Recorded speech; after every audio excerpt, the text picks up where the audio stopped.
ఇవాళ మార్కెట్ గురించి ఒకసారి మాట్లాడుకుందాం. 25,900 అబవ్ ఉంటే కొంచెం బులిష్లోకి వచ్చినట్టే అనుకున్నాం. సో 25,900 అబవ్నే ఉంది.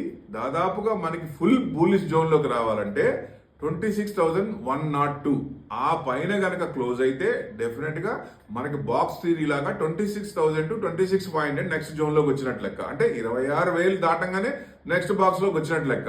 అంటే అది దాటంగానే మళ్ళీ 26,000 కట్ కాకుండా ఉంటే మంచిది. ఇవాళ క్లోజింగ్ మటుకు 26,000 అబవ్ క్లోజ్ అవుద్దా, లేకపోతే ఇవాళ కాకపోతే రేపు అవుతుందా? ఎప్పుడైతే క్రాస్ చేసిందో క్రాస్ అయిన తర్వాత మళ్ళీ వెనక్కి రాకుండా మనకి పైకి వెళ్తుందంటే, ట్రెండింగ్ ఉందంటే, పాజిటివ్ అన్ని నెగిటివ్ కూడా పాజిటివ్గా మారుతున్నాయి కాబట్టి చిన్న చిన్నగా పెరుగుతుంది. అంటే ట్రేడ్ డీల్ జరిగింది ఎప్పుడైతే ఒక్కసారి పెరగడం అంట లేదు కదా. చిన్న చిన్నగా ట్రేడ్ డీల్ అనుమానాలు కూడా కొన్ని ఉన్నాయి. ఆ అనుమానాలు కూడా క్లారిఫై అవుతున్నప్పుడు జనరల్గా స్టెప్ బై స్టెప్ వెళ్తోంది. అంటే బయింగ్ జోన్లోకి వస్తుంది. ఎఫ్ఐఎస్ కూడా 2 days నుంచి బయింగ్ జోన్లోనే వచ్చారు. సో చిన్న చిన్నగా వాళ్ళకి 5% క్యాప్ని 10% చేశారు. సో మనకి రిటైల్ ఇన్వెస్టర్స్కి ఏమో పెద్ద దెబ్బ కొట్టారు ఎస్టీటీతో. ఎస్టీటీ కూడా గవర్నమెంట్ పునరాలోచిస్తోంది. మధ్యలో ఎప్పుడైనా సరే ఎస్టీటీ పెంచింది మొత్తం తీసేయటమా, లేకపోతే అసలు ఎస్టీటీ మొత్తంగా తీసేయటమా జరుగుద్ది. జరిగే ఛాన్సులు, అవకాశాలు, ప్రాబిలిటీస్ ఉన్నాయి. గవర్నమెంట్ పునరాలోచిస్తుంది. ఎక్కడో చోట మనకి పాజిటివ్ కూడా ఇవ్వచ్చు.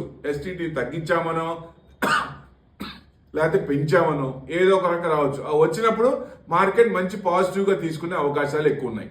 ఇప్పుడు 26,100 దాటింది అనుకుందాం. నెక్స్ట్ లెవెల్ రెసిస్టెన్స్ ఎక్కడ ఉంది? 26,600. సపోజ్ చిన్న చిన్నగా స్టెప్ బై స్టెప్ 26,600 కూడా దాటింది అనుకుంటే నెక్స్ట్ 27,600, 1000 పాయింట్స్ స్టెప్. అంటే అప్పటికి ఇవన్నీ కూడా నెగిటివ్ నుంచి పాజిటివ్ వచ్చేస్తాయి. సో నెక్స్ట్ 29,600 తీసుకోవచ్చు. ఎప్పుడైతే 29,600 క్రాస్ అయిందో ఈ సంవత్సరం డిసెంబర్ లోపల అవ్వచ్చా అంటే అవ్వచ్చు. అక్కడ క్రాస్ అయిందో 32,600 వరకు రావచ్చు. ఈ లెవెల్స్ ఎవరైనా గుర్తుపెట్టుకోండి.